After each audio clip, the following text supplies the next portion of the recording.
Heute schauen wir uns einen relativ einfachen Mod an, nämlich das Upgraden von einer Stahl- zu einer Carbon- oder Carbonit-Membran. Als erstes schauen wir uns einmal den Zylinder an, den ich für das Replika Maxi als Setup gewählt habe, nämlich einen 50er AJH. Ich weiß noch nicht, ob ich den Zylinder mag, das wird sich dann beim ersten Test herausstellen, aber die Qualität und das Material, was mitkommt, entspricht der gewohnten AJH-Qualität. Also Athena hat wieder mal eine gute Arbeit geleistet, sowohl bei den 70ern als auch bei dem 50er hier. Allerdings bin ich mit einer Sache wie immer sehr unzufrieden, nämlich die Membran, die da mitkommt. Das ist eine stinknormale Stahlmembran. Es kostet nicht viel Geld, eine Carbonmembran dazuzugeben, aber wir werden heute den Fehler ausbessern und unsere schwache Metallmembran halt eben gegen eine Carbonitmembran von Malossi upgraden. Dafür müssen wir einfach die zwei Schrauben vorsichtig entfernen.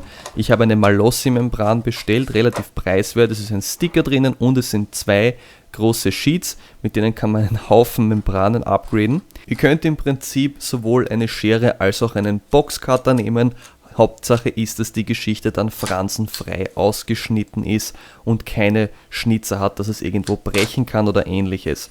Dann markiert ihr euch mit der alten Stahlmembran die zwei Löcher, die ihr braucht, um die neue Carbonitmembran auf dem Träger zu befestigen. Einfach durchgebohrt, sehr vorsichtig halt, dass wir nichts beschädigen und dann mit dem Membranbegrenzer und mit Loctite wieder auf den Membranträger draufgeschraubt.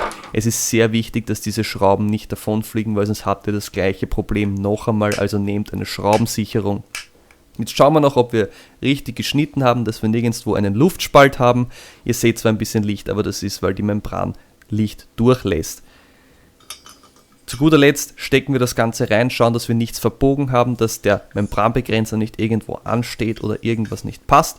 Ein Wort jetzt an diejenigen, die sich sowas vielleicht gebraucht kaufen. Es sind sehr oft die Membranträger und die Ansaugstutzen verbogen, weil die Leute sie viel zu fest anknallen und deswegen schaut bitte, dass das alles plan ist und dementsprechend, falls nicht, eine Dichtmasse reinkommt, die benzinfest ist.